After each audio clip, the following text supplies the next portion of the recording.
por 20 años más, produciendo con exclusividad ese medicamento. En el año 1995, la creación de la Organización Mundial del Comercio estableció un tratado sobre derechos de propiedad intelectual. El acuerdo, que se denominó sobre los aspectos de los derechos de propiedad intelectual relacionados con el comercio, cuyo acrónimo en castellano es ADPIC, un poco difícil de pronunciar, en inglés es TRIPS. Este acuerdo relaciona por primera vez cuestiones de propiedad intelectual con el comercio y proporciona un mecanismo para la solución de diferencias que pudiera haber entre los estados. El acuerdo sobre los ADPIC exige que todos los estados miembros de la OMC incorporen en sus legislaciones nacionales normas universales mínimas para los derechos de propiedad. Entonces tenemos, por ejemplo, los derechos de autor, el registro de marcas y lo que nos compete hoy, el patentamiento de medicamentos. Hasta ese momento, hasta el año 95, los países tenían la potestad de elaborar y aplicar sus propios sistemas de propiedad intelectual. Por lo tanto, los acuerdos sobre los ADPIC limitaron considerablemente esa libertad nacional, esa libertad soberana.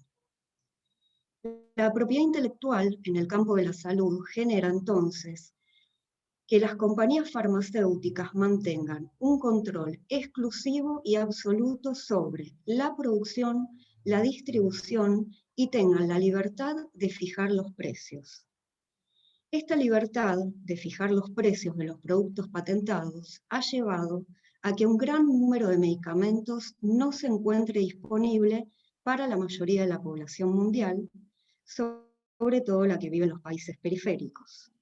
Esto, por supuesto que es grave, porque cuando hablamos de un producto farmacéutico, estamos hablando de un producto esencial para prevenir o curar una enfermedad, e incluso para evitar la muerte. No estamos hablando de cualquier producto, no estamos hablando de un perfume. Si bien las patentes no son la única barrera al acceso a medicamentos, hay otros elementos también que impiden ese acceso, pero hemos visto que con estos tratados internacionales, cada vez más y sobre todo en la actual pandemia, están siendo un factor determinante.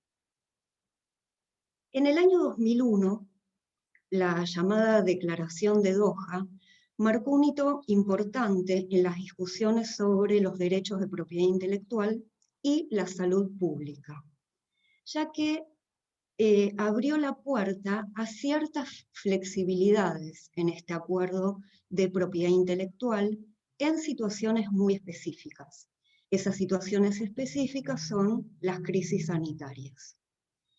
Uno de los considerandos de estos ADPICs decía que cada Estado miembro tiene el derecho de conceder licencias obligatorias y la libertad de determinar las bases sobre las cuales se conceden tales licencias. Al mismo tiempo, también decía que cada Estado miembro, o sea, los países, tienen el derecho de determinar lo que constituye una emergencia nacional u otras circunstancias de extrema urgencia.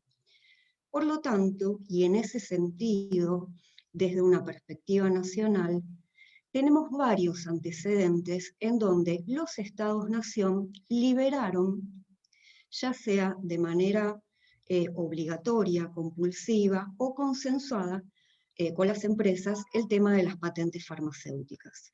Quisiera dar un ejemplo, y que es un ejemplo muy cercano, porque es un país de nuestra región, de nuestra América del Sur, que llevó adelante una licencia obligatoria de patentes, fue el caso de Brasil en el año 2007. Su Ministerio de Salud otorgó una licencia obligatoria al medicamento contra el SIDA, el Efavirenz, producido en aquel entonces por el laboratorio Merck, que estaba justamente protegido por su patente. Pero antes de adoptar esta medida, se produjeron extensas negociaciones entre el gobierno brasileño con este fabricante multinacional alemán. Y no se llegó a un acuerdo. Muchas veces también sucedió que con solo la amenaza por parte de un país de una licencia obligatoria, los laboratorios ceden una parte de sus ganancias con tal de no perder la totalidad del mercado. Entonces, liberada la patente en territorio brasileño, Brasil pudo iniciar la producción local de este medicamento y así, con el tiempo, por supuesto, superar la crisis sanitaria por la cual estaba atravesando con la epidemia de HIV-Sida. Aquí querría señalar que la medida que adoptó Brasil no significó ni un acto ilegal, ni una muestra de autoritarismo estatal, ni un avasallamiento a la propiedad privada intelectual, como nos quieren hacernos creer las grandes corporaciones farmacéuticas. Fue una medida amparada en los acuerdos internacionales a partir del 2001. Brasil no ha sido el único país en utilizar este mecanismo, otros países también urgidos el mismo paso, como por ejemplo Tailandia, Mozambique, Malasia, Indonesia y otros países. Tenemos que recordar también que antes del 2001, con estas flexibilidades, y cuando el mundo estaba atravesando por la epidemia de HIV-Sida, los monopolios farmacéuticos provocaron que las personas de países de altos ingresos sí tuvieran acceso a esos medicamentos, mientras dejó morir a millones de personas en los países periféricos. Creo que no nos tenemos que olvidar de ese suceso trágico, y menos aún hoy, porque se está produciendo un fenómeno bastante similar para los países periféricos con el acceso a las vacunas contra el COVID-19. Hoy por hoy lo que se está discutiendo en el seno de la Organización Mundial de la Salud, del Comercio, es justamente la liberación de las patentes. En octubre del 2020, el año pasado, India y Sudáfrica propusieron en el Consejo de los ADPICS que se suspenda temporalmente los derechos de propiedad intelectual no solo sobre vacunas, sino también sobre todas las tecnologías y medicamentos para luchar contra el COVID-19, permitiendo así a los países periféricos producir, si tienen la capacidad para hacerlo, o eventualmente adquirir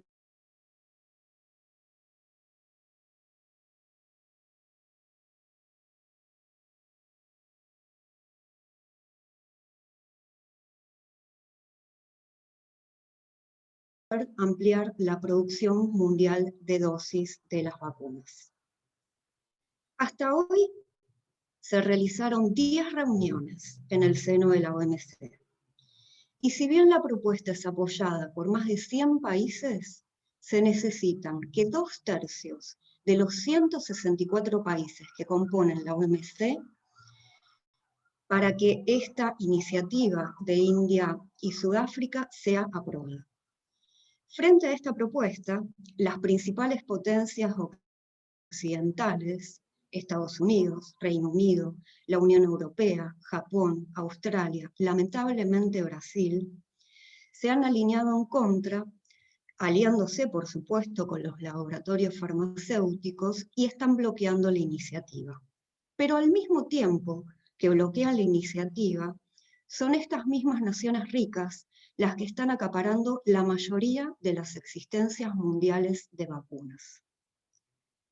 Hace solo unos días, la administración de Joe Biden, el presidente norteamericano, modificó su postura y se pronunció a favor de suspender las protecciones de patentes para las vacunas mientras dure la pandemia. Ya Biden había comenzado a ceder en algunas cuestiones, como el compromiso de enviar a la India generadores de oxígeno y materiales para las vacunas de AstraZeneca. El gobierno norteamericano también prometió desviar algunas dosis que tiene él en exceso y que no están aprobadas para su uso en territorio norteamericano hacia el extranjero, ya sea a través del mecanismo COVAX o de acuerdos bilaterales entre países.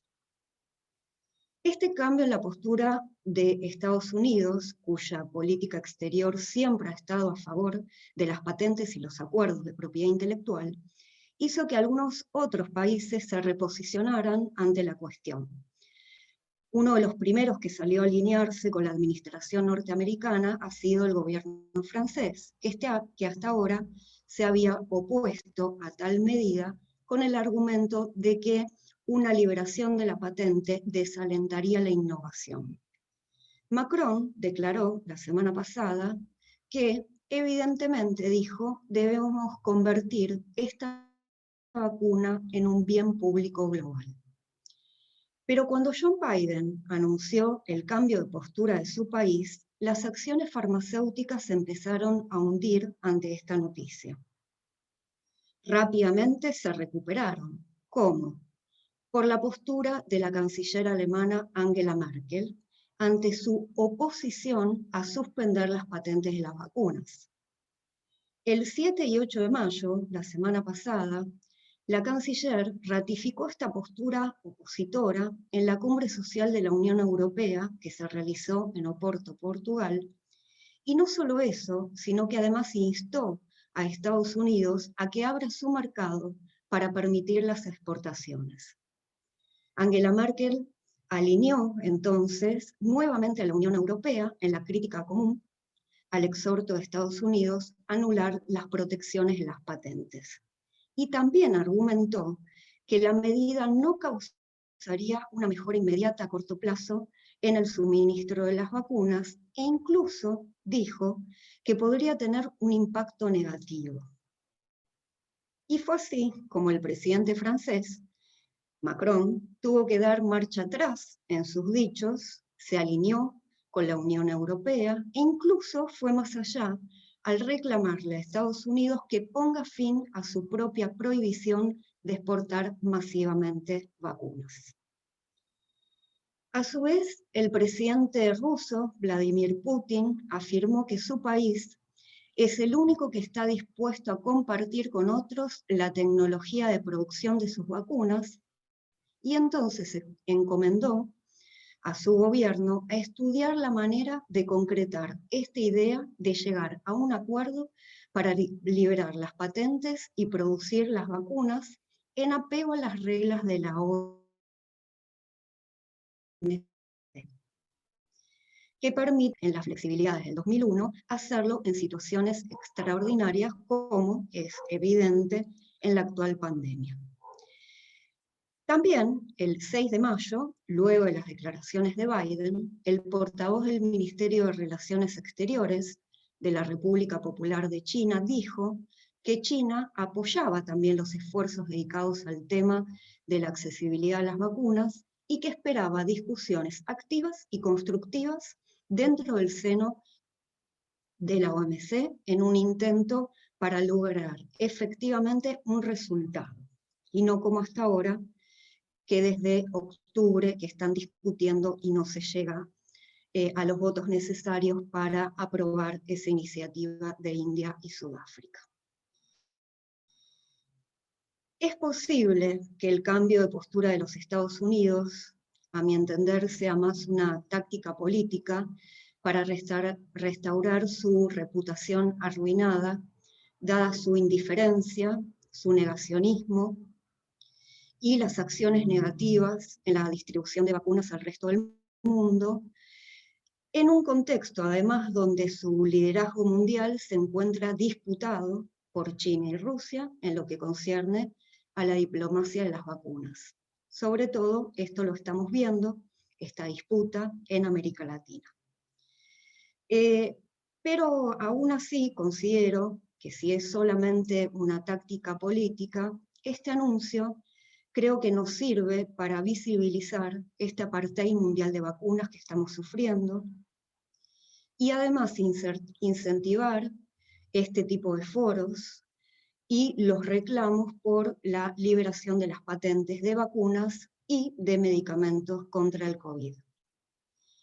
Creo que tenemos que dar una batalla de esclarecimiento en todos los espacios donde actuamos, y desde la corriente Liberación de Ciencia y Universidad, que es una corriente de militantes de la Argentina. Liberación no es por liberación de las patentes, sino que nos constituimos hace mucho tiempo. Es una campaña continental de difusión y sobre todo de articulación para luchar justamente contra la apartheid de las vacunas. Y creo que una de esas batallas es poner negro sobre blanco en los argumentos que están esgrimiendo las empresas farmacéuticas junto con las grandes potencias mundiales. Desde hace unas semanas que hemos logrado aquí en Argentina que muchos medios de comunicación se interesen por esta temática, y también hemos visto que muchos medios de comunicación masiva del mundo se empiezan a preguntar, empiezan a debatir y hasta cuestionan las implicancias de liberar las patentes. Incluso nos ha tocado que periodistas, hasta muy bien intencionados, repiten sin comprender, creo del todo, los argumentos que son los argumentos de las empresas farmacéuticas. Las empresas farmacéuticas dicen, apoyada por las potencias o algunas de las potencias mundiales, que si se liberan las patentes de las vacunas, uno de los argumentos es que los productores farmacéuticos no tendrán incentivos para nuevas invenciones. Esto es falso, porque hay muchos estudios que señalan, entre ellos estudios que ha hecho Germán Velázquez, Carlos Correa, que son colegas que vienen desarrollando este tipo de estudios y son grandes especialistas en la temática, y estos estudios han constatado que en los últimos 20 años las innovaciones moleculares no han aumentado, al contrario, sino que han decrecido, es decir, han decrecido las innovaciones con el sistema actual de los ASICs. Por otro lado, también es falso porque la liberación propuesta es exclusivamente para las biotecnologías del COVID y no para todos los productos farmacéuticos. Por otro lado, argumentan las empresas que ya existe un mecanismo de transferencia tecnológica. Y esto es verdadero. Sin embargo, esa transferencia tecnológica que hace una empresa a otra empresa o un país a otro país, que efectivamente existe, pero en las actuales condiciones no está dando ningún resultado. Se están realizando muy pocos acuerdos de transferencia tecnológica e incluso en una situación en la cual existe una capacidad productiva ociosa. Existen 21 laboratorios de genéricos, solo de genéricos estoy hablando, a nivel mundial, que hoy por hoy no están produciendo las vacunas. Han intentado que le transfieran la tecnología tecnológica a aquellos que tienen la capacidad de producción y todavía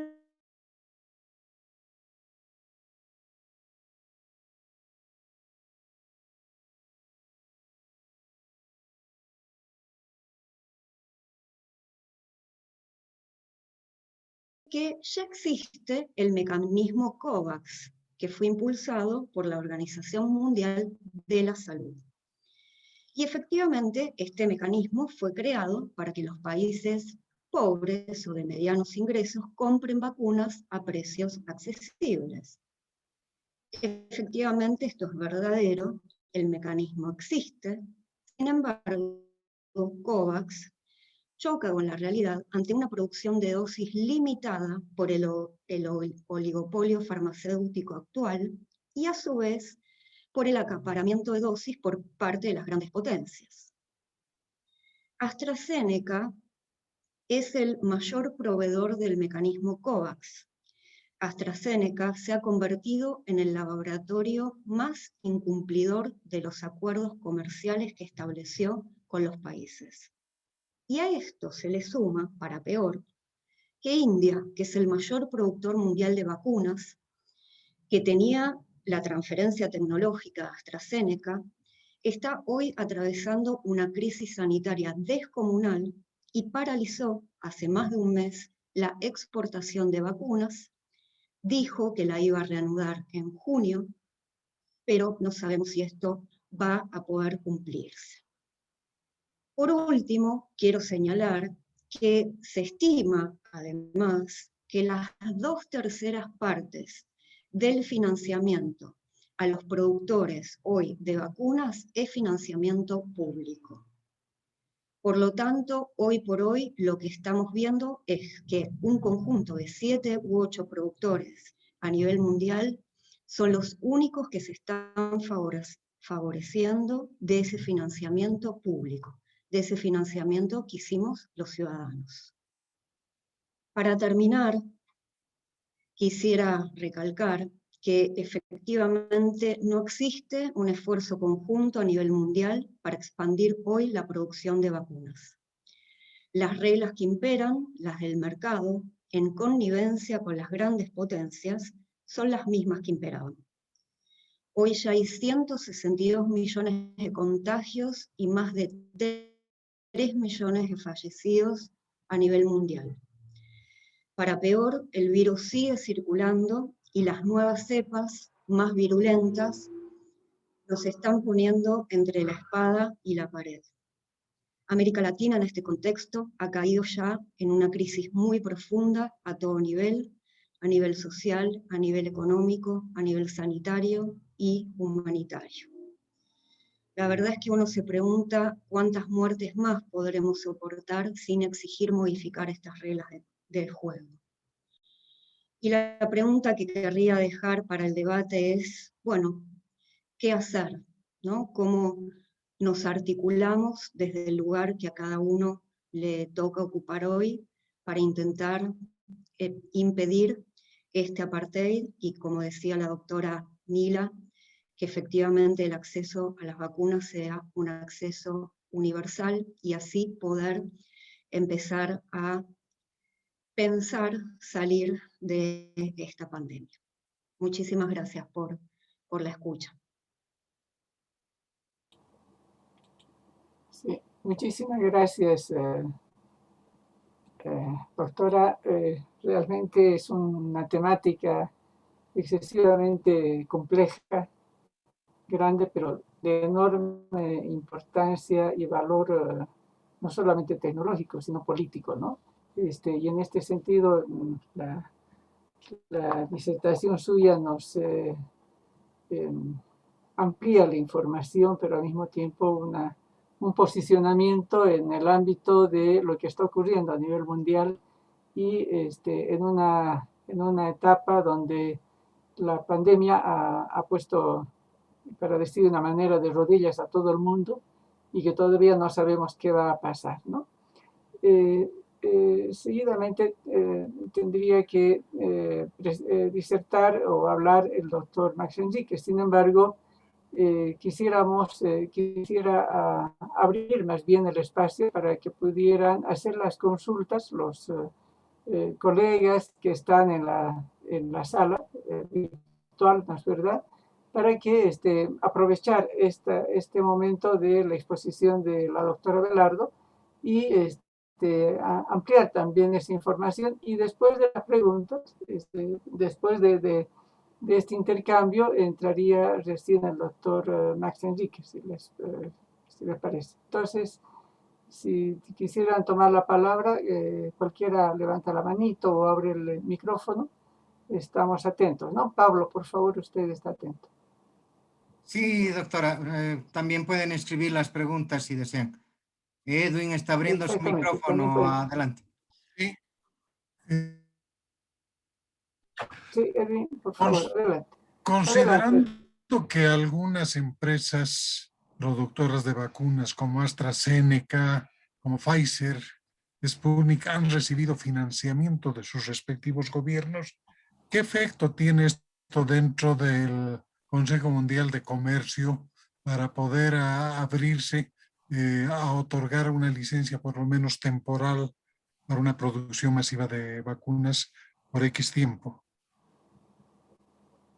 Esa sería la pregunta. Gracias. Marcela, ¿quisiera responder?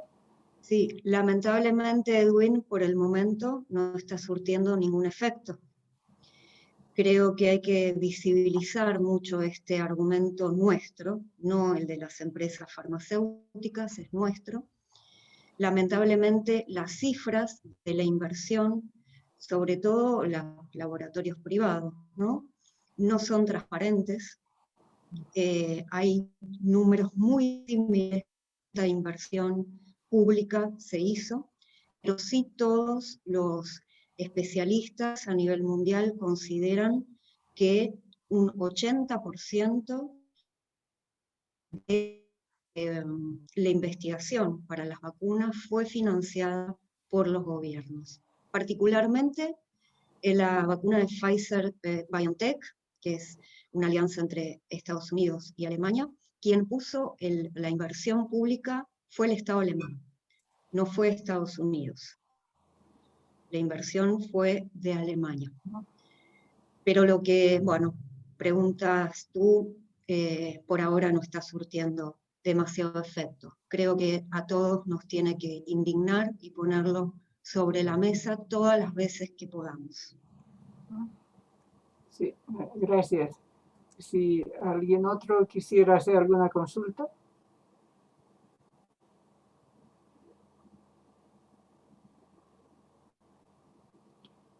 Mientras alguien se anime, tal vez a hacer una consulta o incorporar un tema. En el ámbito, como ejemplo, ¿no es cierto? En el ámbito de los medicamentos contra la hepatitis C, de verdad, hay igual un problema enorme respecto de las patentes. Los costos, los precios han ido modificando desde 50.000 hasta 1.000, que estarían aparentemente algunas empresas indias o egipcias, ¿no es verdad? Que entiendo es así. La pregunta y digamos, la reflexión es, en este ámbito, Bolivia ha logrado hacer una negociación importante en los anteriores años, de tal manera que los medicamentos los compra en menos de $200, menos de 250 alrededor. En tanto que el Perú u otros países, recuerdo mucho del Perú, pero también Brasil, etcétera, la compra la hacen entre $1.000 a $10.000, o sea, una diferencia enorme. ¿Cuál es la razón? ¿No? No solamente es una negociación, de todos modos indicar que Bolivia no ha firmado los acuerdos ni con el ALCA ni con Europa, de tal manera que tiene una cierta libertad, ¿no es cierto?, para hacer una compra por fuera de estos acuerdos. Ciertamente que la India es uno de los países que más producción tiene, y por ello es. Pero me parece importante que nos pudieras aclarar cuál es digamos, la magnitud de lo que significa entrar a los acuerdos como el ALCA o Europa y el impacto en lo que son los medicamentos.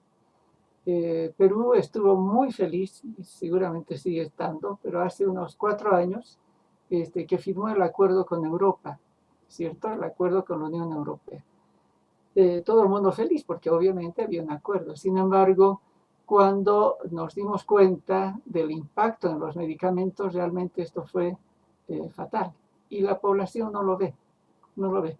Me parece importante para la información de todos nosotros qué significa entrar a un acuerdo que podría verse como un acuerdo comercial de mayor exportación de Bolivia hacia Estados Unidos, no sé qué, pero al mismo tiempo qué significa este tipo de acuerdos, ¿no?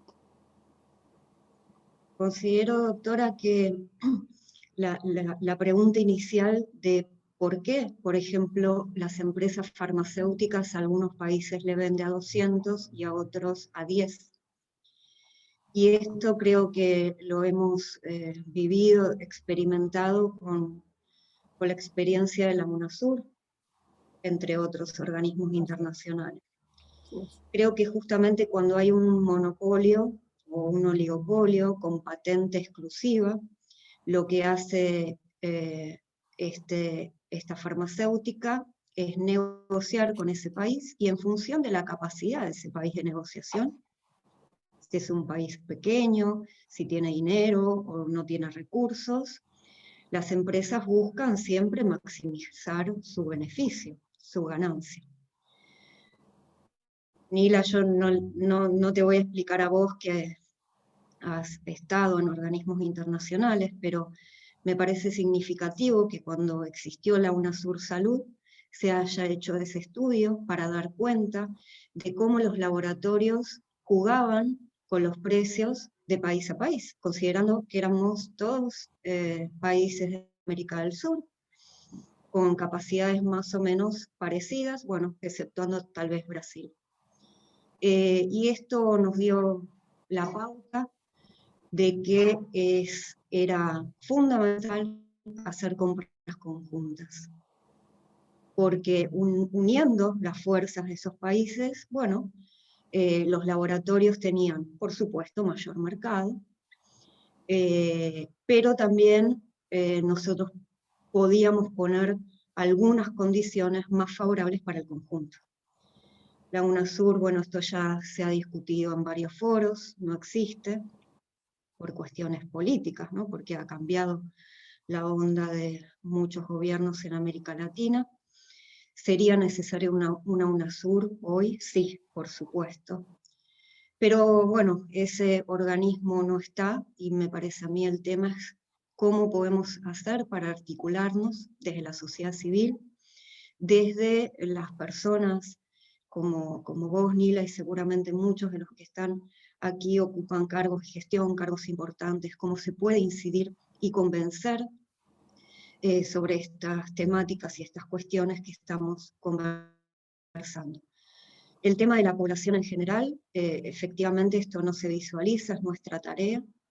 Es un tema complejo además, ¿no? Es un tema intrincado, complicado de entender hasta por los mismos especialistas, ¿no? Esto de los tratados internacionales con el comercio, qué queda de soberanía nacional y qué no. Pero bueno, creo que es el rol que nos toca de esclarecer, convencer y articular. Sí, muchas gracias, Marcela. Recordar que el año 2002, que estaba la epidemia del SIDA, el Organismo Andino de Salud logró una negociación a la que se sumaron casi todos los países suramericanos, y se logró bajar el precio de los antirretrovirales realmente en más del 50%, ¿no? O sea, es importante la unión de todos los países. Si hay alguna pregunta, colegas, compañeros, que quisieran hacer, seguro que hay muchas preguntas, pero no tengan miedo. Hay una pregunta, doctora, en el chat del Perdón. doctor Tejerina. ¿Lo puede leer, por favor? Dice lo siguiente: si nos puede dar una idea, aunque fuese aproximada, del volumen de negocio que representa la vacuna contra el SARS-CoV, por favor. ¿Y cuál es la implicación de la eventual liberación de patentes para la transparencia en las negociaciones con relación a la cláusula de confidencialidad que exigen todas las empresas?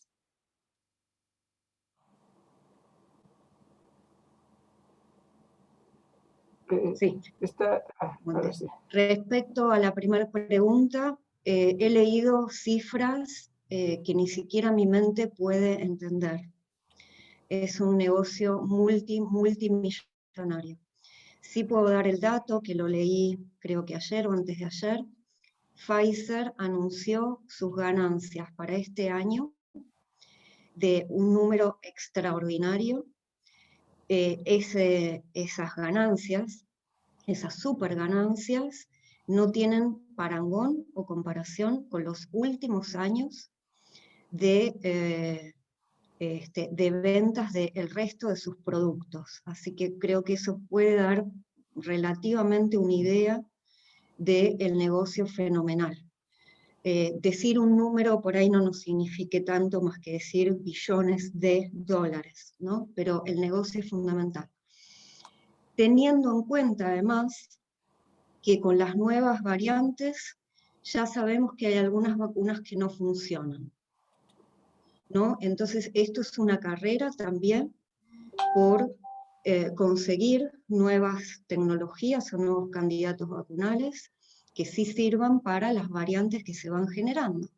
Y también pensar que todavía no tenemos con precisión ni exactitud alguna cuánto tiempo de inmunidad vamos a tener en nuestros cuerpos con las vacunas actuales. Porque bueno, esto es una especie de laboratorio de ensayo a nivel mundial. Antes las vacunas tardaban 10 años en hacerse y cuando salía el producto al mercado ya sabíamos cuánto iban a durar. 1 año, 2 años, 5 años, hay que hacer un refuerzo en 10 años. Hoy no lo sabemos. Entonces es muy probable que el negocio se expanda, ¿no? Sea mucho mayor del que nos estamos imaginando hoy. Respecto a la otra pregunta, la implicación de la liberación de las patentes para la transparencia en las negociaciones con relación a las cláusulas de confidencialidad, justamente lo que haría la liberación de las patentes es que no haya más secretos. Y que efectivamente, sobre todo la liberación compulsoria u obligatoria, que los estados tienen potestad para hacerla hoy. El tema es después tener la capacidad productiva para efectivamente producir esas dosis en el territorio nacional o en un consorcio regional. Pero se liberaría, digamos, la fórmula, por decirlo de alguna manera, el know-how, el cómo se hace esa vacuna, dándole la posibilidad a muchos laboratorios que ya tienen capacidad de producción poder hacerlo, pero no tienen la tecnología ni el saber hacer. Y, a mi entender, creo que nuestros países, o los que tengamos alguna posibilidad de hacerlo, tendríamos que pensar a mediano plazo, ¿sí? No solo al corto plazo. Y tendríamos que invertir fuertemente en laboratorios públicos y poner en capacidad los laboratorios que tenemos para producir efectivamente vacunas. Aunque no se puede hacer solo en un país, buscar las maneras de cómo producir, por lo menos para nuestra región, con financiamiento público y con la potestad de un laboratorio público, para no estar tan atados a las leyes de la oferta y la demanda del mercado y los precios del mercado.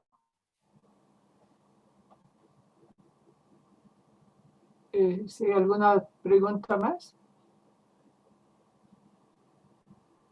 Están inhibidos. Entonces sugiero que pasara a la siguiente exposición del doctor Max Enríquez, sin desmedro de que después podamos continuar haciendo algunas preguntas, si nos permite Marcela, ¿sí? El doctor Max Enríquez es médico, salubrista, y él actualmente epidemiólogo, y él actualmente está ocupando el cargo como responsable nacional del programa ampliado de inmunizaciones. El doctor Max Enríquez tiene una larguísima carrera y experiencia en el ámbito de la epidemiología y por ello mismo su trabajo es sumamente importante y requerido ahora, ¿no? Entonces, doctor Max, doctor Enríquez, si usted pudiera tomar la palabra, por favor. ¿Podría encender el video, por favor? Sí, doctora Anila, muchas gracias. Buenas tardes a usted y a todos los compañeros, a Marcela y tantos compañeros que tengo la oportunidad de poderlos ver acá en este Zoom. Muchas gracias por la invitación. Y bueno, nos encontramos acá en la ciudad de Cochabamba continuando con este trabajo de la llegada de las vacunas. y las vacunaciones masivas que se están realizando en los diferentes departamentos, así como la continuidad que ha habido en estos días en La Paz. Aquí estamos empezando con un trabajo con toda la sociedad civil, la organización con las universidades, la participación del CEDES y otros compañeros que se van uniendo a este trabajo de movilizarnos por la salud de la población, de la cual estamos realmente trayendo muchas experiencias. Es un trabajo que realmente amerita mucho más personal, recurso humano, tecnológico, de infraestructura. Y todo eso lo voy a ir expresando para mostrarles lo que estamos haciendo desde el Programa Nacional de Inmunizaciones. Voy a compartir pantalla, por favor, con mi presentación. Pablo, por favor. Sí, se puede, está abierto, doctor.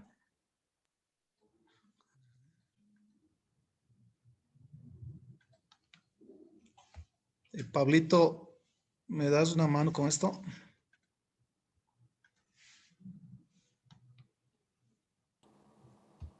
Pablo, por favor, ¿le ayuda? A compartir, ahora sí. Ya está.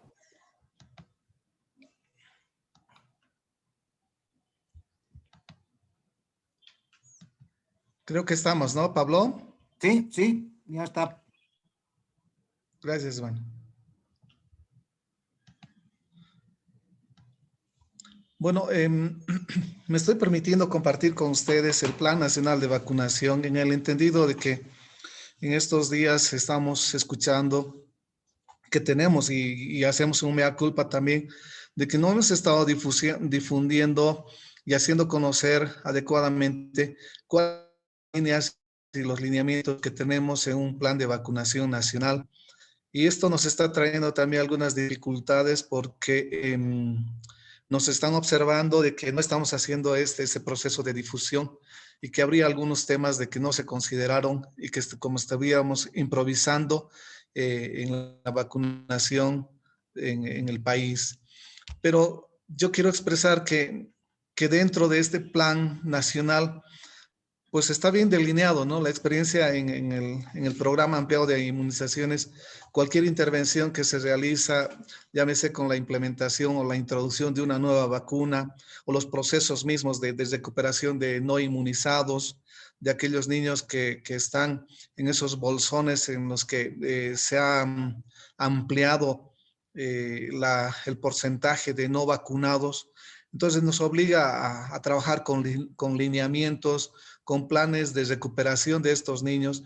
Y en esta oportunidad, para poder introducirnos con el plan de vacunación, hemos tenido que trabajarlo también de la misma manera, con un mayor esfuerzo, porque esto no estaba previsto y no es pues fácil en la introducción. Me acuerdo del 2010, cuando estábamos introduciendo la vacuna contra la influenza, también tuvimos similares retos. Y ahora nos encontramos con un reto mayor. Entonces tenemos nuestros objetivos identificados, tenemos una población objetivo identificada, hay algunos desafíos, hay el tema de la gobernanza, donde hay una corresponsabilidad entre los tres niveles, el nivel nacional, del gobierno departamental y de los municipios, pero no solamente ellos, sino que hay toda una infraestructura y una estructura organizacional que tiene que hacerse presente para poder viabilizar y concretar este plan de vacunación. Un registro sanitario que estaba haciendo ya mención nuestra compañera, indicando de cuáles han sido nuestras dificultades, cuáles son en este momento las dificultades para poder contar la vacuna y hacer que esto realmente tenga esas características de ser una vacunación masiva. Nuestras estrategias de vacunación están cambiando. No voy a decir todos los días, pero tenemos que cambiar de acuerdo a la llegada de la vacuna, al tipo de vacuna que nos está llegando, las características en cada uno de los departamentos y mucho más ahora con el tema de cambio de gobernaciones y de municipios. Entonces tenemos que ir adecuándolo, por eso es que este es un plan completamente flexible y hay que irlo trabajando de a poco en la medida que vayan pasando nuestros días. Y ese cronograma que todos nos piden, ¿y cuándo llega la vacuna? ¿Y qué día me toca vacunar?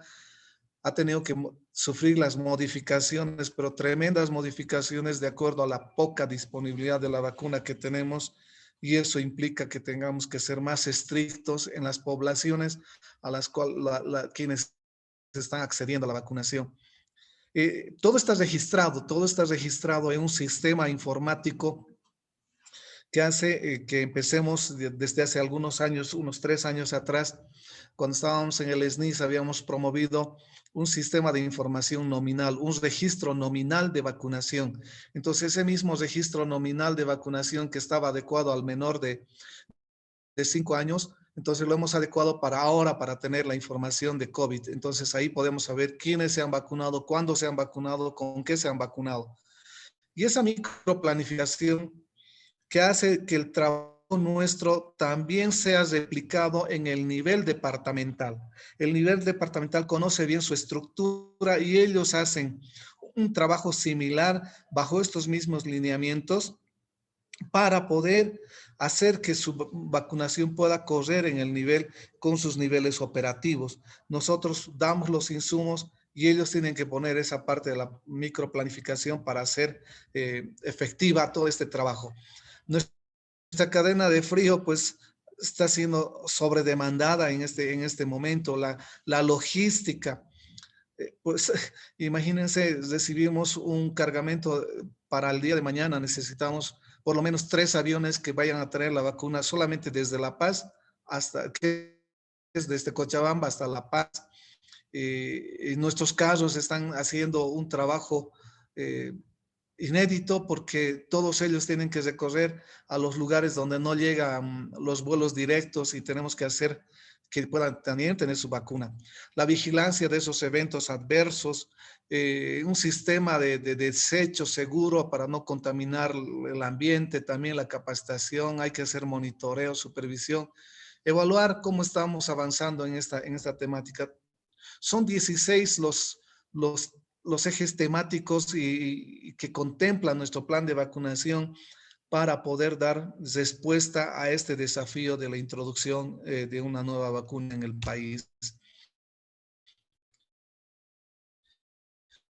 Pero político, social, nosotros amparados en el artículo 37 que nos da que le da al Estado la obligación indeclinable de garantizar y sostener el derecho a la salud, se dispone una vacunación universal, gratuita y voluntaria contra el COVID-19 de todos y todas las bolivianas y bolivianos de 18 años a más.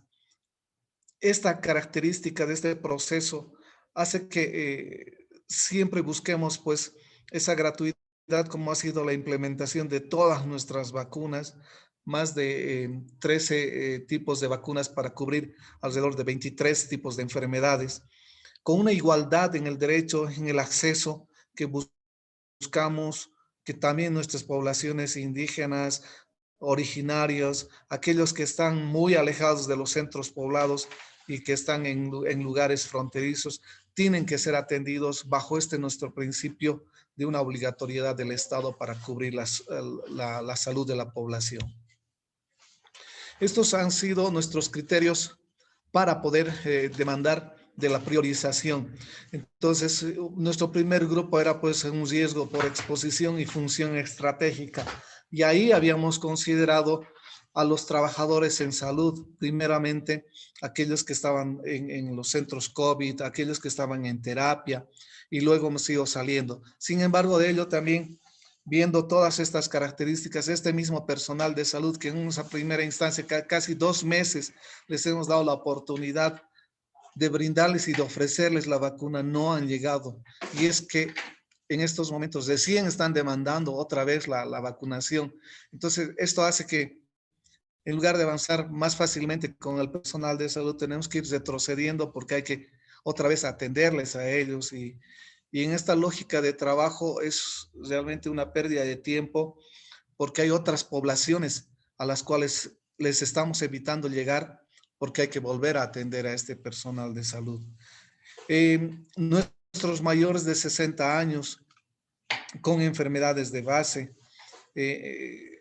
bueno, sí han acudido a la vacunación, pero con ese temor y también la influencia de que nuestro sistema, nuestro plan de comunicación está muy débil y que hay más fortalezas todavía en los antivacunas que están trabajando para influenciar en esta población y hacer que ellos tengan el temor de poder llegar hacia la vacuna como una parte del cuidado de su propia salud. Los criterios de vulnerabilidad que hemos también considerado para llegar hacia los pueblos originarios, hacia las personas privadas de libertad, hacia los migrantes, que hacen que también por equidad y por igualdad tengan el mismo acceso y la posibilidad de poder tener el acceso a la vacunación. Esta población de pueblos indígenas ha meritado tener un otro plan que vaya específicamente a ver cómo les llegamos a las poblaciones más alejadas donde es de difícil acceso. Las distancias entre los centros de salud hacia estos lugares también determinan esa dificultad que tenemos.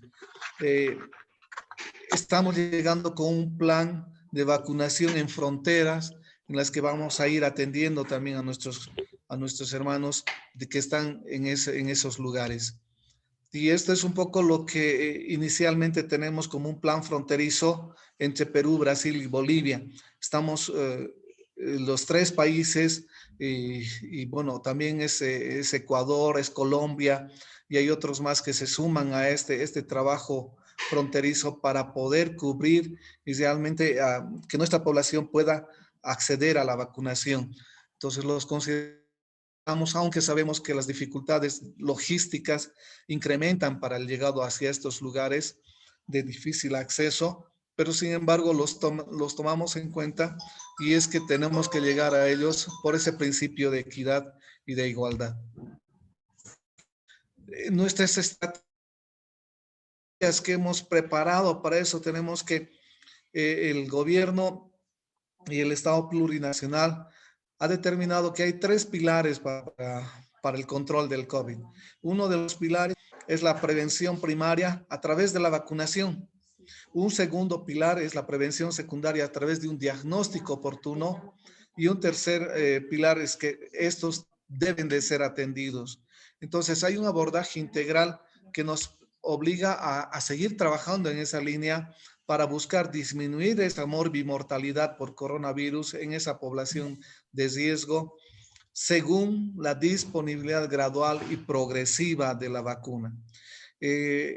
Si bien el gobierno y el Estado en este momento hablamos de una vacunación masiva, pero nos vamos limitando a la misma porque no tenemos la disponibilidad total o por lo menos a un 50% de toda esa vacuna que nos permitiría hacer un trabajo de una vacunación abierta como en alguna de las estrategias se las planteamos. Entonces buscamos proteger la integridad del sistema de salud. Por eso es que habíamos priorizado a nuestra población del personal de salud. Queremos buscar la reducción de la morbilidad y también protegernos pues a las personas en ese efecto de rebaño que llamamos protegiendo de 18 a 59 años a todas las personas sanas que van a cubrir y van a proteger al resto de la población. Entonces estimamos nuestra población en 7.180.000. De estos hay una primera fase, estamos en ese grupo. Hemos bajado ya a los menores desde 50 hacia arriba, pero todavía tenemos identificando casi 2,5 millones y un poco más para en esta primera fase. Ya estamos fuera de tiempos porque no hemos logrado alcanzar y no hemos logrado cubrir a esta población y estamos haciendo una selección para poder cubrir la mayor cantidad de población. Y de las personas sanas son alrededor de 4,5 millones que también están exigiendo de su atención y por eso es que nuestro plan otra vez tiene que tener esa flexibilidad. Nuestros valores, ¿no? Principios, bienestar humano, reducir esa carga de mortalidad, morbilidad, en un respeto igualitario con una oportunidad significativa de que todas las personas que puedan tener y estén con las condiciones de recibir la vacuna, puedan tener el acceso, la equidad, esa asignación de las vacunas. Nosotros buscamos que tomar en cuenta que son los riesgos y las necesidades especiales de esta epidemia que deberíamos de darles prioridad y en equidad hacia esa nuestra población, ¿no? La legitimidad, fomentar esa participación de todos los sectores, pero nos vemos abarrotados de las solicitudes que nos hacen cada uno de los sectores de ser priorizados como tales, pero cómo priorizamos a unos y evitamos a otros. Entonces, en esa característica, nosotros necesitamos darle a los grupos mucho más vulnerables la posibilidad que se está atendiendo el día de hoy. Cuando hablábamos de la gobernanza, es que este es un trabajo conjunto, no podemos trabajar solamente el Ministerio de Salud. En esta lógica de trabajo de ver quiénes participan, hay un equipo de gestión política que a cargo liderado por el ministro de Salud, que conglomera a todos los otros ministerios, y todos los otros ministerios hacen cuerpo porque necesitamos trabajar de manera conjunta.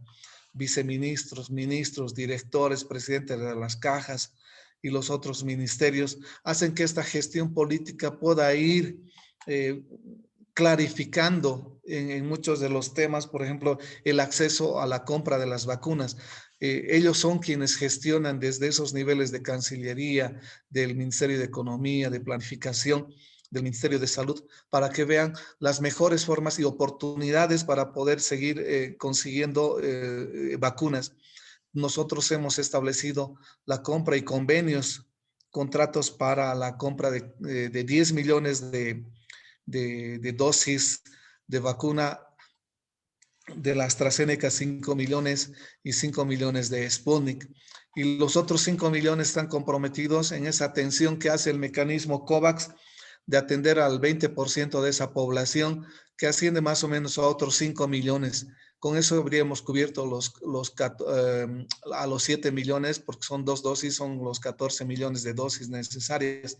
Sin embargo, de esto, ya el presidente ha concretado la compra de otras 700,000 dosis más que ya nos han llegado, que lo estamos utilizando más allá de estos otros convenios y contratos que se tienen.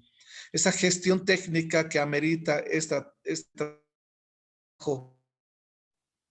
SNI, que es el PAI nacional o el PAI departamental, sino que ese es un trabajo conjunto donde todos nosotros, los técnicos liderados por el director general de epidemiología, hace un trabajo conjunto. Por eso es que se movilizan a los médicos Mi Salud, por eso se movilizan los médicos del Bono, Juan Azurduy, de Telesalud y de otros grupos también que contribuyen, como son el personal del CEDES.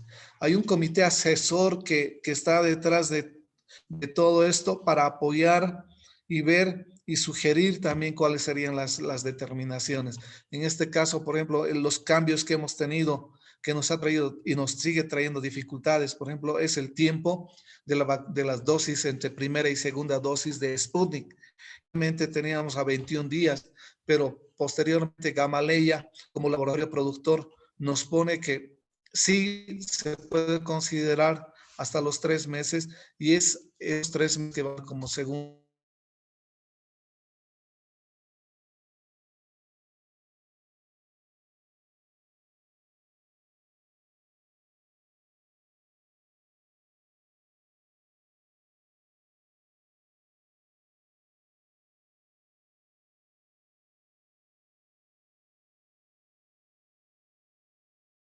En la aplicación, como son nuestras otras vacunas, de poder trabajar también y tomando en cuenta siempre los eventos supuestamente atribuidos a la vacunación, pero de que ya no va a ser tan estresante como nos está sucediendo en este momento ante la introducción ya de la 4ª vacuna.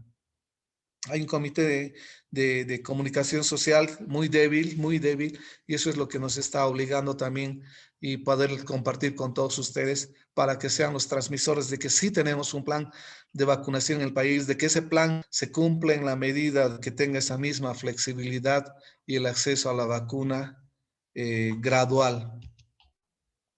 Estas tácticas, estas estrategias en las que hablamos nosotros, estaban bien diseñadas, pero tenemos que irlas cambiando de acuerdo a la llegada de la vacuna, el tipo de vacuna, las características particulares de la que estas estrategias sí sean modificadas al momento.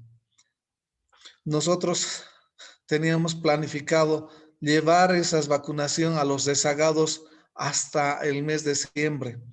Entonces nos encontramos con que hay poblaciones que ahora están empezando a exigir de la vacunación, que por alguna razón en su momento no lo hicieron. Entonces tenemos que ver cómo vamos a dar respuesta también a estos nuestros conciudadanos y hacer que ellos también puedan estar protegidos y que podamos llegar con esa táctica de vacunación cautiva. Por concentraciones, ahora lo estamos haciendo en concentraciones. El día de hoy, por ejemplo, acá en Cochabamba hemos logrado vacunar una buena cantidad. Realmente hemos duplicado la cantidad de personas. En un solo puesto hemos vacunado 2.500 personas y la universidad otros 2.500. Entre 2.000 personas vacunadas en la jornada de hoy, y estas vamos a seguirlas haciendo por el resto de estos días mientras tengamos la vacuna. Bueno, esto era para mostrar que estamos planificados hasta el tiempo, asegurando nuestros cronogramas, pero que sí se mueven porque no accedemos a la vacuna y no tenemos esa disponibilidad. El sistema de información que va recolectando desde el municipio, desde el establecimiento de salud, y como es un sistema en línea, entonces les permite observar y ver cuál es el comportamiento de la vacunación, y por eso es que decimos, al finalizar la tarde hacemos un corte y podemos observar quiénes se vacunaron el día de hoy, dónde se vacunaron, qué grupos etarios se vacunaron. Esta microplanificación es muy importante considerarla también en el temario. ¿Por qué? Porque hay una realidad diferente entre uno y otro departamento. En este momento estamos cursando por estos cambios de los niveles gubernamentales, del gobierno departamental y de los municipios, porque tienen otras realidades. Están con dificultades en la parte logística, el envío de las vacunas. Como nos llega poca vacuna, tenemos que hacer un mayor número de desplazamientos con las movilidades, y eso no estaba previsto. Entonces eso determina también que los niveles locales tengan que reformular su presupuesto porque se encarece el envío, son cantidades más pequeñas y hay que salir más veces a recoger la vacuna o el envío de la vacuna. Hay que programar esas estrategias que son completamente diferentes en el oriente y en el occidente, porque las características así las determinan. Pues no podemos negar que tenemos que continuar haciendo un control, monitoreo, supervisión y evaluación para también proceder con la investigación en base a experiencias asumidas durante estos primeros meses de vacunación.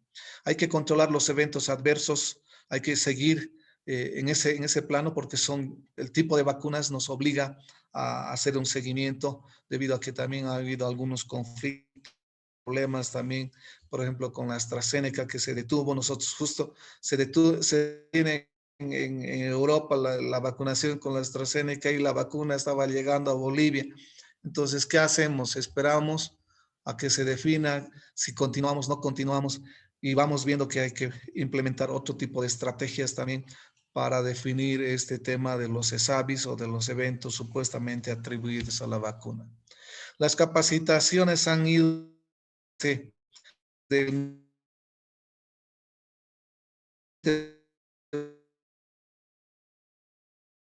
la última que nos ha llegado ha sido la Pfizer, de la que no teníamos conocimiento.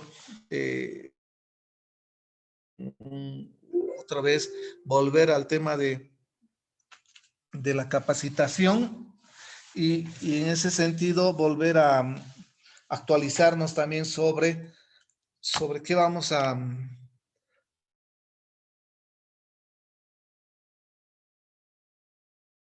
grados, y a partir de eso es otra los requerimientos y las exigencias para poder hacer la vacunación. Nos llega la otra vacuna a -18, es otro tipo, tenemos de 2 a 8, en esa sí tenemos muchísima más experiencia, pero hay que seguir fortaleciendo estas áreas y hacer una constante capacitación y un monitoreo. Este es el punto más débil que tenemos de intervención comunicacional. Si bien llega algo de información al área pública, pero sí tenemos que hacer más énfasis en una movilización social para poder contrarrestar los efectos que ahorita estamos sufriendo en muchas de las ciudades con los antivacunas que están en contra y haciendo de que también se dificulte el trabajo del nivel operativo. Esas alianzas estratégicas como en este momento estar presentando esto en Alames, es pues que ustedes sean también nuestros aliados y que a través de ustedes también podamos ir difundiendo de que sí tenemos las líneas generales, tenemos un plan y que ese plan requiere participación de todos nosotros. Esta es una de las vacunas que bueno, lo vamos a recibir el día sábado, 500,000 dosis que nos van a llegar de Sputnik y con esta, que vienen en 2 dosis, y ustedes podrán fijarse que decíamos al inicio teníamos el intervalo de 21 días, pero ahora con las nuevas directrices del laboratorio productor, este intervalo se amplía a los 90 días. Tenemos otra, perdón. Bueno, esta es la presentación que nos llegaba en frascos multidosis, de hoy nos llega en frascos unidosis. Entonces son diferentes las características, pero también nos ponen conflictos porque no necesitábamos tanta cadena de frío pero ahora al ser frascos multidosis tenemos que ampliar esas cadenas de frío para poder dar el soporte adecuado y poder tenerlas en condiciones las vacunas. Bueno, estas son algunas características que hablamos siempre de la no intercambiabilidad de las vacunas. No podemos entrar con Sputnik y después aparecer con la AstraZeneca o con la Sinopharm, que no son compatibles, ¿no? Bueno, estos seguramente en algún tiempo ya nos dirán cuáles van a poder asociarse, porque eso es lo que están haciendo los laboratorios y a partir de eso poder tener más características, ¿no? Ahora la Sinopharm, que está llegando a 1 millón en estos días, ya nos ha llegado 334,400 dosis. El día de mañana a las 6 nos llega otra cantidad de 334 y el día domingo nos llega otra cantidad de vacunas, haciendo el 1 millón de vacunas. Para esta la característica son igualmente 2 dosis con un intervalo de 21 días, ¿no? Y el principio activo de esta es un virus inactivado. Entonces las características de conservación es de 2 a 8 grados y eso hace de que esta vacuna esté destinada y dirigida más hacia el área rural, donde en cada uno de los establecimientos, en más de 3,800 establecimientos y de estos casi 2,500 establecimientos de primer nivel cuentan con su cadena de almacenamiento que puede conservar entre 2 y 8 grados. Entonces, esta es una vacuna que tiene que irse hacia el área rural porque podemos facilitar el manejo a partir de nuestros operativos de las licenciadas, enfermeras y todo el equipo de salud. La AstraZeneca, esta también son 2 dosis con un intervalo de 28 días. Es un adenovirus de chimpancé, es el principio activo. Y la cadena de almacenamiento está entre 2 y 8 grados. ¿Qué tenemos con la AstraZeneca? Tenemos un convenio para recibir alrededor de 5 millones de esta vacuna y no hemos recibido otra cosa que 228,000 dosis de AstraZeneca, entonces tenemos por recibir muchísimo más pero son estas las características de que los laboratorios productores están haciendo atención a su población inicial, primaria, y después de 100 estaríamos nosotros accediendo a la vacuna. Esta es la Pfizer que acaba de llegarnos y que con las mismas 2 dosis en un intervalo de 21 días, y este es un principio del ARN mensajero, con una cadena de menos 70 grados, y estas han sido utilizadas en un plazo de 5 días, porque se han empezado a hacer el descongelamiento entre 2 y 8 grados, y en 5 días, en menos de 5 días, nuestros equipos PAIS departamentales han aplicado esas dosis en un máximo plazo de 3 días. Entonces, este es un manejo que, si bien es complicado por el tipo de cadena de frío de menos 70, sin embargo, la experiencia de nuestro recurso humano ha permitido que podamos, inclusive, esta vacuna se ha desplazado hacia el área rural, a cabeceras de municipio, donde tenía ya una concentración de personas, y dar también esa atención hacia nuestra población del área rural. Del total de dosis recibidas en el país, hasta, sin contar este otro millón, estamos recibiendo 1.265.430 dosis recibidas. De esas se han aplicado alrededor de 1.031.000, lo que hace un 81.5% de aplicación.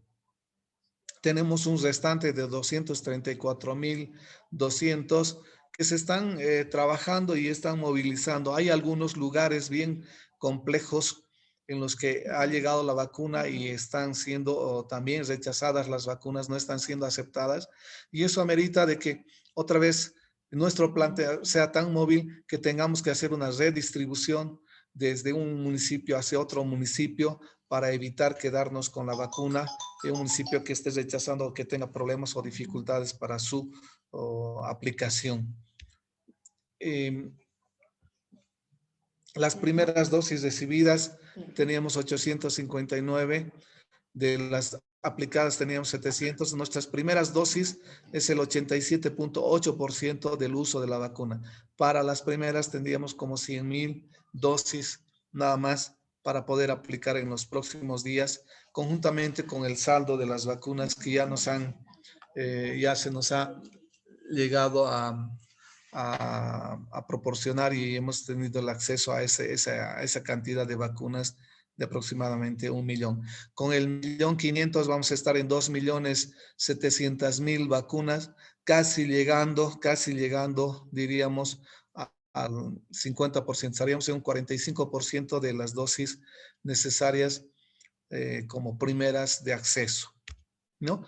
Eso es en cuanto podemos compartir con ustedes cómo está el país, bajo qué estructuras se está trabajando, cuáles son nuestras dificultades, cuáles son nuestras debilidades, y esto amerita nomás que podamos hacer esa fuerza, porque se está incrementando los costos y también el desgaste de las personas, porque movilizamos gente y luego tenemos que desmovilizarlas, tenemos que volver a reactivar cuando podríamos tener una vacunación mucho más planificada, mejor estructurada, y facilitar este trabajo para evitar también el cansancio de solamente estar pensando en COVID. Resulta que el PAI, el Programa Ampliado de Inmunizaciones, no solamente es COVID, sino que tenemos esas otras 13 tipos de vacunas que están ahí cerca para el manejo y para seguir trabajando. Durante 2 gestiones estamos teniendo coberturas muy bajas en lo que hace referencia a cada una de las vacunas.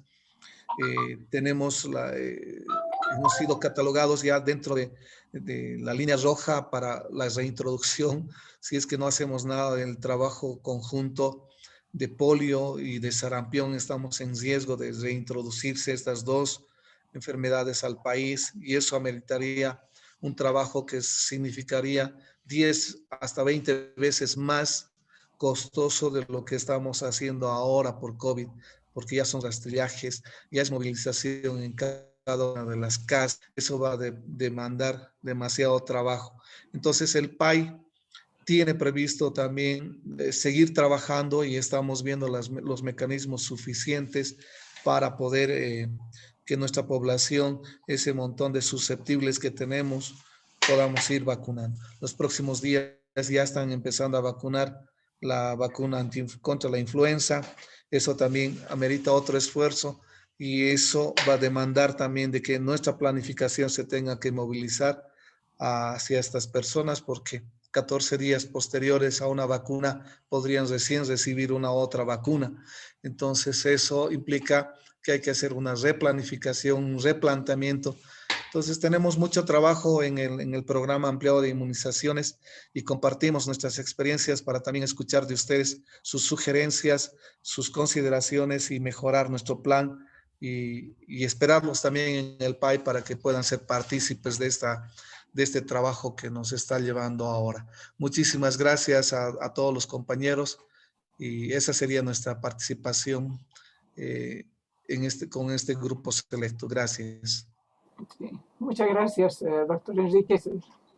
Excelente su información y la magnitud del problema que, digamos, de las tareas que están asumiendo, ¿no? Muchísimas gracias. Pasaríamos a preguntas. Hay alguna escrita, por lo menos veo una que la han escrito en el chat, ¿no? Y que estaría dirigido, no sé, la doctora o usted, Max, que dice la pregunta de Daniela Pavón, dice, Estados Unidos y Europa prácticamente tienen el 70% de su población inmunizada. No debería representar un peligro la liberación. Sin embargo, llama la atención la posición pasiva del OMS y la OMC. Planteo unas consultas. ¿La suspensión de patentes aceleraría realmente la vacunación mundial?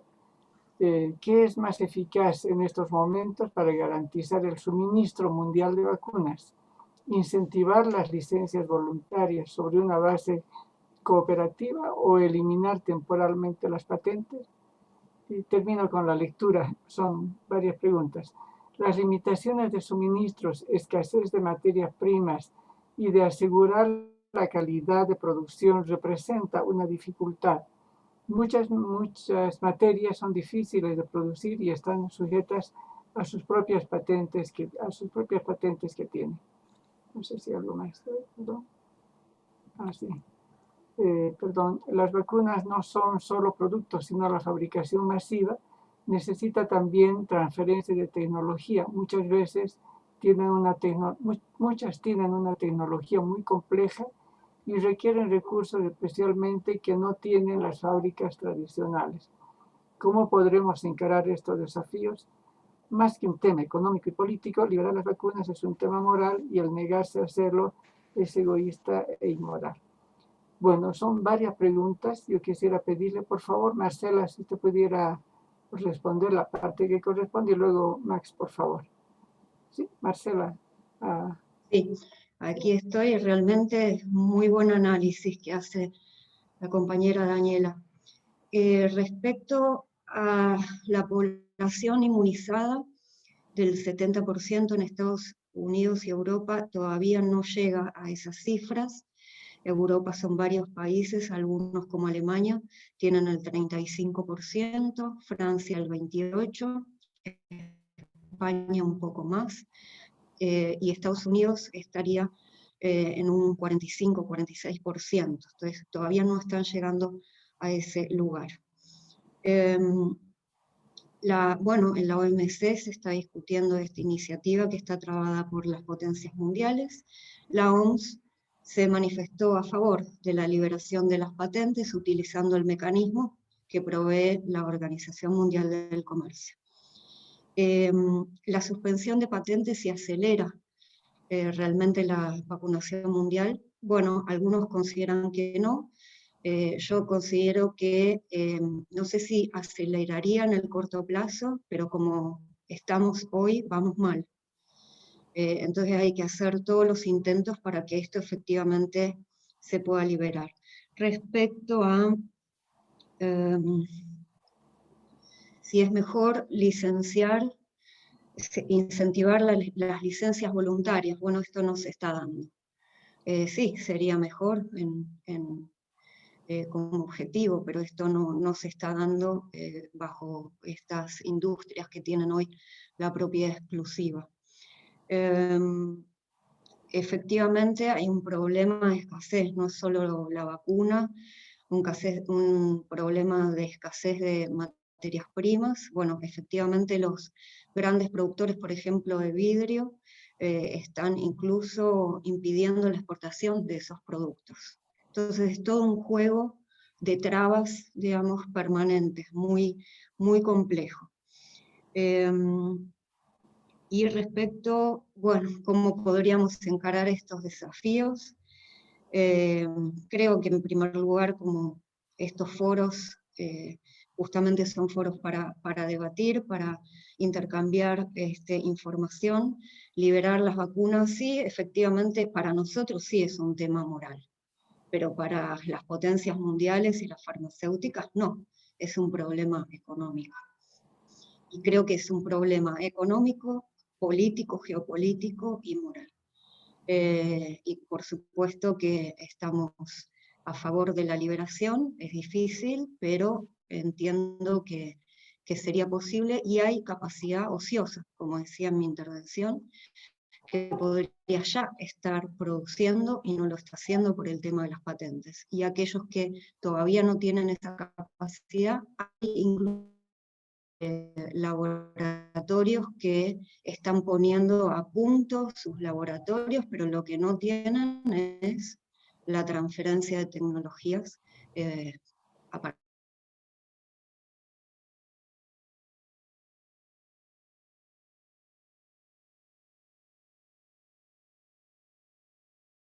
de una calidad de vida que en muchos casos los post-COVID, como se llama.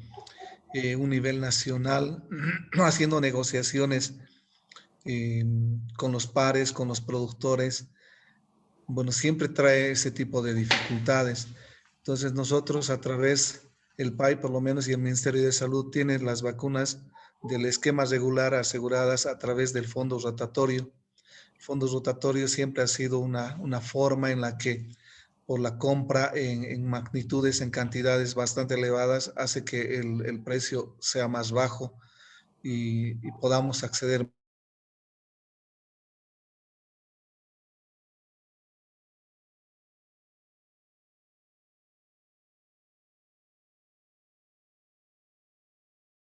más dólares. Desde el fondo estamos recibiendo en $4.5. Entonces sería un poco complicado tener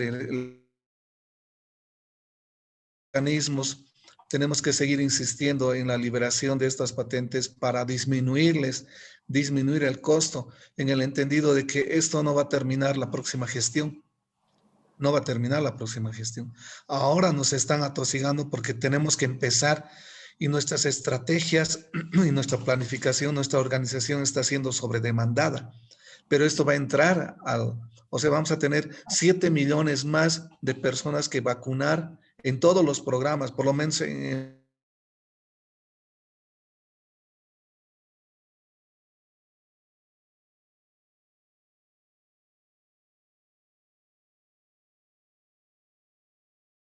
y tenemos que tener toda una infraestructura más organizada. Y encima de esto, los elevados costos hacia la vacuna van a imposibilitar que podamos acceder a 7 millones y de ahí vamos a empezar a hacer una selección de las personas que van a poder acceder a la misma. Entonces, estos problemas económicos que demandan el elevado costo de una vacuna nos va a traer mucho más problemas y vamos a decir lo que decía Marcela, ¿no? Haciendo una selección de los más débiles frente a una población que va a estar todavía en ese proceso de querer recuperarse. Y el costo por la recuperación de la enfermedad, estamos teniendo muchas bajas en el sistema, ¿no? Nuestro personal de salud está trabajando, pero está trabajando al 30, al 40%, y eso demanda de que tengamos que tener más recurso humano para suplir y para poder hacer el trabajo que antes demandaba una sola persona. Entonces el problema es bastante bien complejo, viendo desde el tema de nosotros que estamos en la vacunación, planificando ya el 2000, ahorita estamos empezando a pensar cómo vamos a planificar nuestro 2022 si no vamos a acceder a la vacuna. ¿Cuál va a ser nuestro conflicto de determinar cuáles serán las poblaciones? Entonces vamos a tener este problema por varios años si es que no tenemos un acceso, esas características, ¿no? De bajarles el precio, de poder ser accesible, de que no sean 5 las empresas, que sean 50 o 100 las empresas que estén produciendo. Y ahí sí podríamos dar respuesta a esta epidemia. Muchas gracias, doctora. Muchas gracias, Max. Si alguien más quisiera hacer alguna pregunta, por favor. La palabra, por favor. Sí, Edwin, por favor. Adelante. Sí, para el doctor Enrique es una pregunta. Bueno, yo tengo el privilegio y la suerte de conocer casi la totalidad de nuestras fronteras. Bolivia es uno de los países que más fronteras tiene. Tenemos alrededor de 6.400 kilómetros de fronteras. Al empezar su exposición mostraba un pequeño mapa con algunas intervenciones que están haciendo en la frontera con el Perú, tanto en La Paz como en Pando. Yo quisiera que un poco me explique qué están haciendo para la contención y la vacunación en las diferentes fronteras y más en la brasilera por la nueva cepa. Le voy a mencionar algunos municipios, excepto de La Paz y de Oruro, por ejemplo, empezando por Potosí, San Pedro y San Pablo, Desmoruco, Colchacá, pasamos a Villazón, Yacuiba, Dorviñí, Villamontes, Puerto Bush, La Gaiba, el Parque Noel Kempf, San Matías, Carmen Rivero, Puerto Suárez, Las Araras, San Ignacio, Guayaramerín, Puerto Evo, Puerto Rico, Santos Mercado, Abuná, Fortaleza y Puerto Hit, que es el punto que divide La Paz con Pando. Lamentablemente yo son varios años y he dejado de viajar a raíz de la pandemia. Las condiciones de salud en la mayor parte de las fronteras es muy lamentable. Pese a que en muchos puntos, inclusive ahora ya existen caminos que antes eran inexistentes, ¿no? Era casi imposible llegar. Ahora se puede, pero no a todos. Y los puestos de salud eran muy precarios y las campañas de vacunación masivas que se tienen contra polio, sarampión, qué sé yo, todas las otras, a muchas de ellas prácticamente nunca han llegado. ¿Qué estamos haciendo ahora con esto que es tan inédito y masivo, que obviamente no es de la proporción de las vacunas tradicionales, por decirlo de alguna manera? Sí. Tal vez si escuchamos la pregunta, Erlan también quisiera intervenir para tal vez responder a ambos, por favor. Erlan, por favor, usted. Erlan. Está fuera. Muchas gracias, doctora. Gracias a Max y a nuestra brillante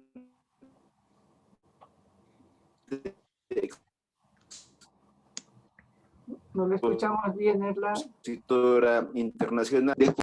Después de las gracias y el reconocimiento profundo a Max y a todo el equipo del PAI, porque están haciendo una labor realmente excepcional con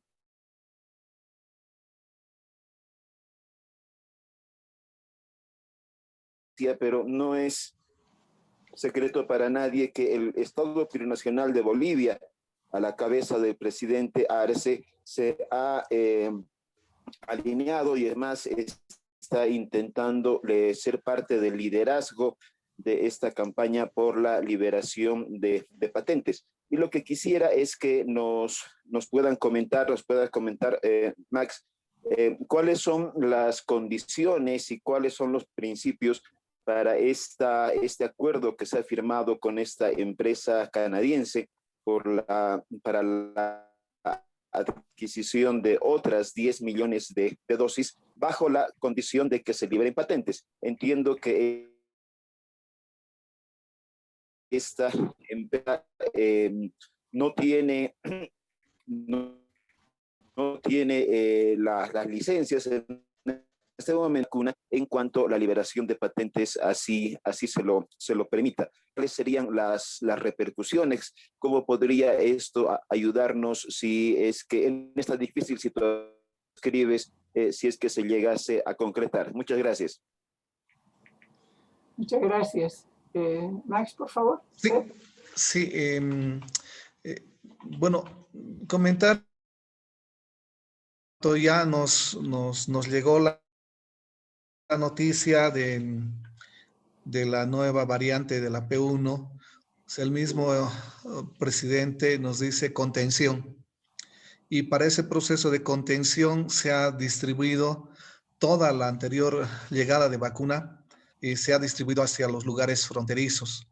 En ese entendido es que queríamos buscar el hacer un cinturón de seguridad enfrente, no solamente con personas mayores de 60, sino que era una vacunación a toda la población, y por eso es que se distribuyó la mayor cantidad entre Beni y Pando, que se envió más del 80% de la vacuna. Para los otros departamentos, la instrucción también era llevar esa vacuna hacia las áreas fronterizas, ¿no? En Chuquisaca, en Santa Cruz, se han llevado hacia esas zonas.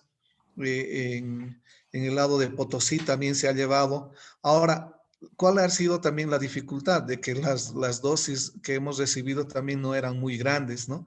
Entonces, por eso es que habíamos priorizado hacer ese trabajo en Beni y en Pando, donde sí se ha avanzado bastante, se ha logrado cubrir. Pero también ahí es el factor comunicacional, y es que hay uno de los aspectos que nosotros llamamos de supervisión. Ese es un concepto que sí tenemos que seguir trabajando, porque ya se dice, ¿no? El ojo del amo engorda el buey, ¿no? Entonces tenemos que llegar hasta los lugares para ver, sin duda que muchos de lo que pasaba en San Matías, por ejemplo, a donde yo me fui, estuve una semana en San Matías para ver con el tema fronterizo allá. Bueno,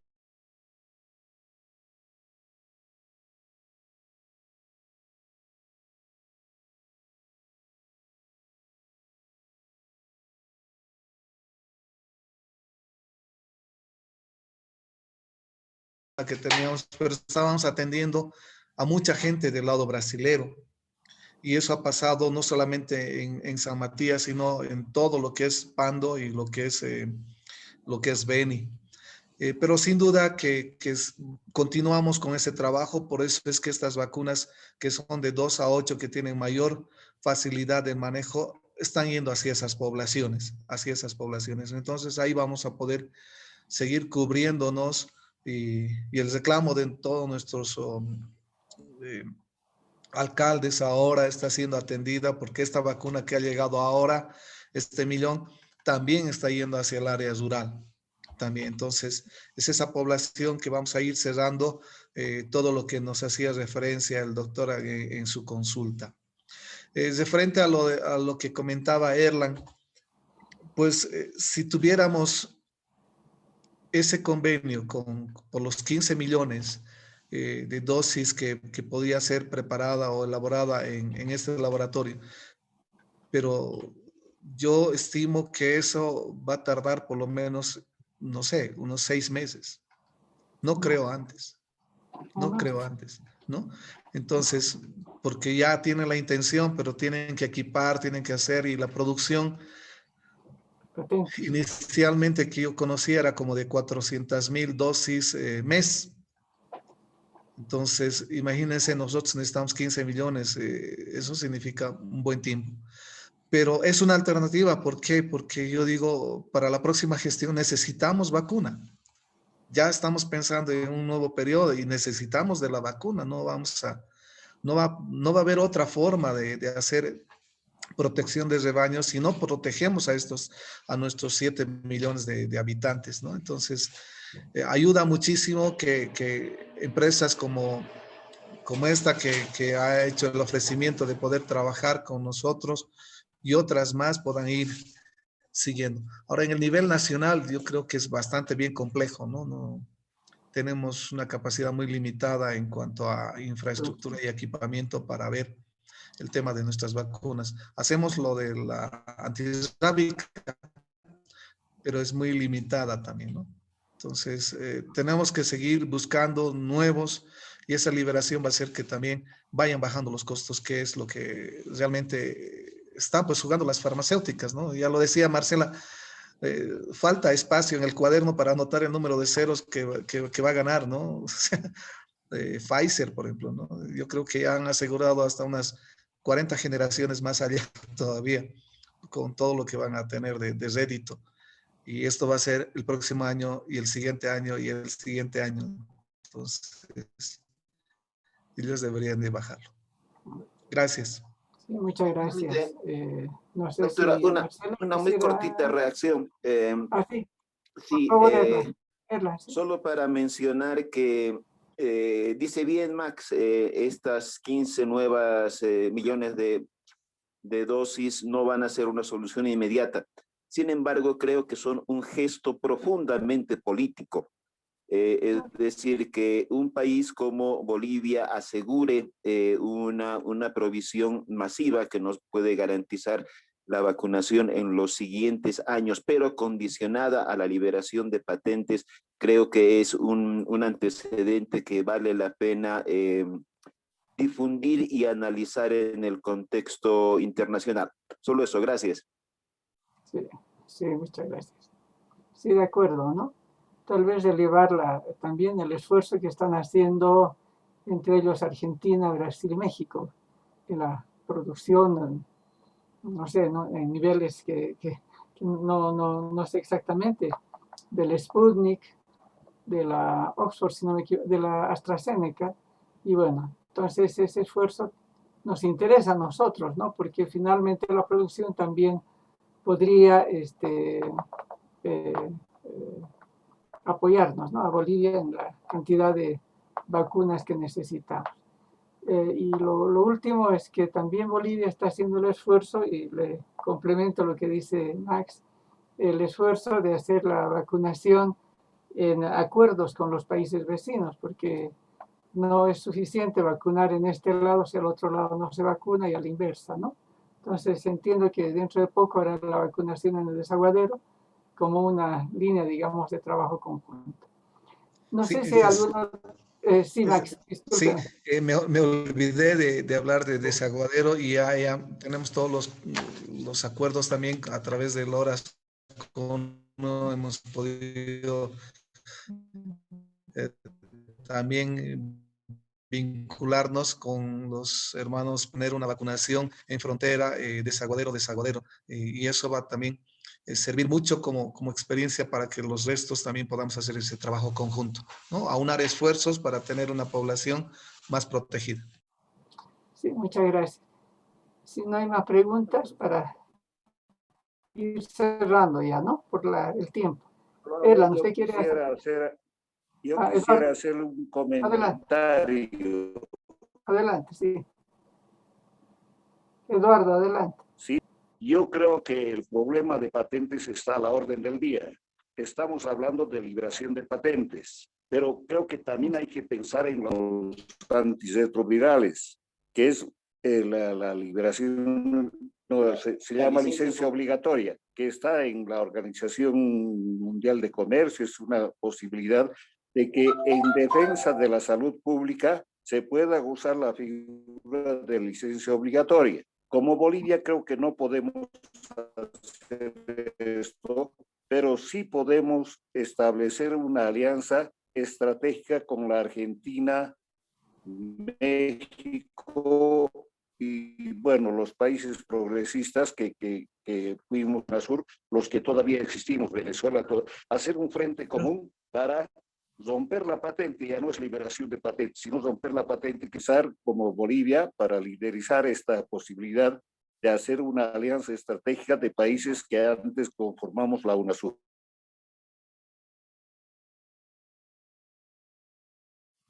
Sí, solamente informarles que en la reunión de Mercosur, Argentina había presentado una propuesta de declaración donde incorporaba el tema de la liberación de patentes. Sin embargo, Chile, Uruguay, Paraguay no aceptaron, de tal manera que esa declaración es bastante más ligera, ¿no?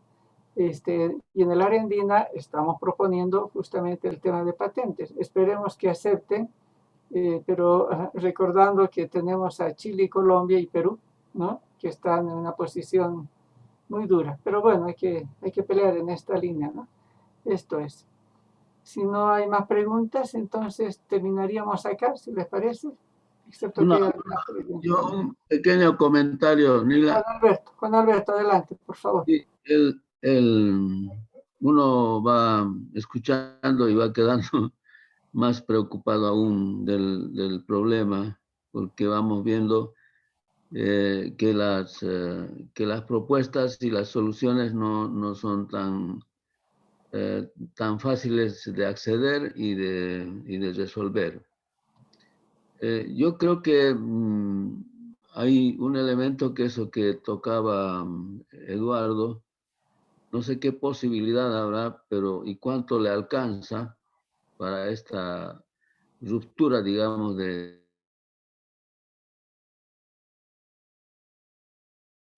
porque en el escenario no aparece Cuba, digamos, ¿no es cierto?, proponiéndose, por decir una exageración, proponiéndose como un elemento que podría romper, salvo que eso implica, digamos, problemas no solamente de materia prima o de tecnología, no sé, pero es mi pregunta, ¿qué posibilidad habrá, no es cierto, de poder plantear con Cuba, ¿no es cierto?, la posibilidad de romper y de empujar, digamos, un proyecto que nos permita avanzar en este sentido.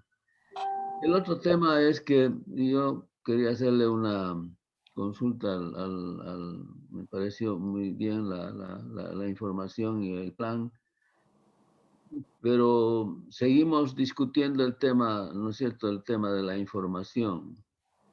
El tema de información y de manejo del tema de la información creo que es un tema central. Y seguimos con los mismos problemas y a la hora de la implementación y de la utilización de información, quedamos siempre presos de lo que podría ser, digamos, el nivel más bajo, por decir, el municipio. Creo que esta es mi consulta. ¿Qué posibilidad hay de que el sistema, ¿no es cierto?, pudiera crear, o el país pudiera crear una plataforma que nos permita, pues, ¿no es cierto?, de una vez acceder y tener centralizado todo el sistema de información que está referido al manejo de las políticas de salud y de la población? Porque eso que muestra que ahí se encuentran bolsones y se encuentran bolsas o lo que fuera, ¿no es cierto? Siempre estamos con el mismo problema, pero creo que esta es mi consulta, que si habría la posibilidad y la oportunidad de poder, ¿no es cierto?, crear un sistema nacional consolidado que nos permita no solamente funcione para el tema del COVID, o necesitamos de igual forma. Entonces, esta es mi consulta. No sé. Gracias. Gracias, Juan Alberto. Sí, doctor. Con esto podríamos cerrar, ¿no? Doctor Enrique, sí. Sí, gracias, doctor. Bueno, en realidad lo que hemos estado trabajando y hemos estado planteando es un fortalecimiento a esto, al sistema de información en salud. El sistema de información en salud, bueno, data del 2006 con todo un equipamiento y los últimos años, y en este estamos tratando de buscar la modificación. Y bueno, para la gestión 2019 había previsto que teníamos el acceso como a 4 millones de dólares, por un lado, por el Banco Mundial y otros 3.5 millones de dólares para el fortalecimiento. En realidad íbamos a tener como 7 millones para el Sistema Nacional de Información, para lograr hacer que el sistema mismo pueda darles la información que sí necesitamos. Uno de los conflictos era, bueno, hacer ese despliegue grande, pero llegar hasta el establecimiento de salud con los puntos de internet necesarios para que pueda facilitarse el trabajo. Hemos hecho varias de las gestiones. Inicialmente el costo por punto de internet en cada establecimiento estaba entre los 2.700 y 3.000 bolivianos punto mes. Hacíamos un cálculo de 3.000 establecimientos. Esa era una millonada que no iba a alcanzar el presupuesto del Ministerio de Salud para pagar internet. Posteriormente, ya con algunos trámites, se realizó que la Agencia Boliviana Espacial pueda tener la factibilidad de facilitarnos esos, y bajó a 265 bolivianos para la transmisión de datos, que es lo que necesitamos, ¿no es cierto? Desde un establecimiento cualquiera, en cualquier lugar del país, puedan acceder a eso y puedan enviar la información. En un sistema consolidado podríamos tener la información a las 6 de la tarde para pasar a todas las autoridades. El tema de comunicación es el punto que no nos permite, pero también una de las cosas que bien dice el doctor Alberto es cuando no podemos visibilizar la importancia de la información. Un sistema como el que está seguramente pensando el doctor es, yo, Max Enríquez, que me he atendido en el hospital japonés en Santa Cruz, y al día siguiente llego al hospital Viedma en Cochabamba, y en 3 días estoy en el hospital de clínicas. Me han hecho la tomografía, la resonancia magnética en Santa Cruz, llego a La Paz y me tienen que volver a repetir la resonancia magnética y todos los exámenes. Entonces, se dice que con un manejo adecuado de esa información, por lo menos se podría evitar ahorrar un 50% del gasto que hace el establecimiento para poder tener un mejor sistema, que es mejor información y una información que sea en línea. Esa es la visión. Por lo menos yo he estado 5 años, casi 6 años de jefe del sistema de información en salud, y esa era mi meta, ¿no? Ver que todos estemos bajo una historia clínica digital que pueda facilitarnos todo este trabajo. Yo creo que a eso tenemos que apuntar, porque se reduce muchísimo el gasto de bolsillo para también la persona y también para el Estado. Porque entre establecimiento y establecimiento no se comunican y estás recibiendo la misma receta a los 10 días o 5 días antes de haber concluido su tratamiento. Entonces, esa vinculación sí es urgente. Ojalá que podamos tener. Ahora estamos haciendo el trámite de la liberación de dominio.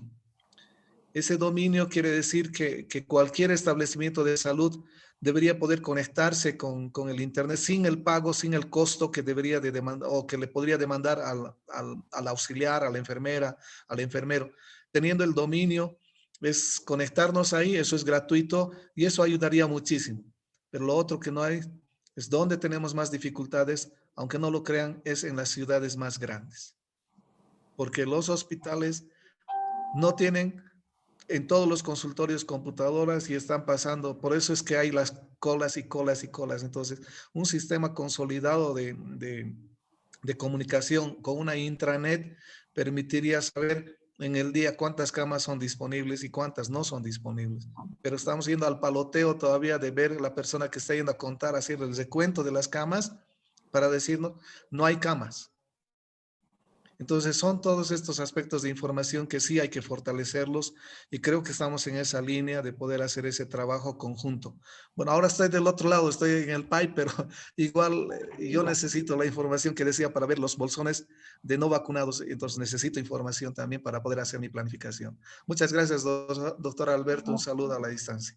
Muchísimas gracias, doctor Enríquez, muchísimas gracias, doctora Marcela Velardo, y realmente ha sido una charla, un intercambio muy importante, excepcional.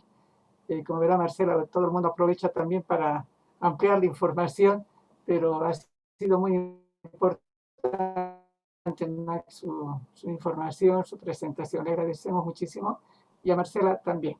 Muchísimas gracias, y a todos los que han estado, un abrazo grande a todos y cada uno. Estaremos nuevamente reunidos en una semana aproximadamente. Chao, chao. Chao, chao. Chao, chao. Chao, Marcela. Gracias. Muchas gracias. Chao, chao. Chao. Chao.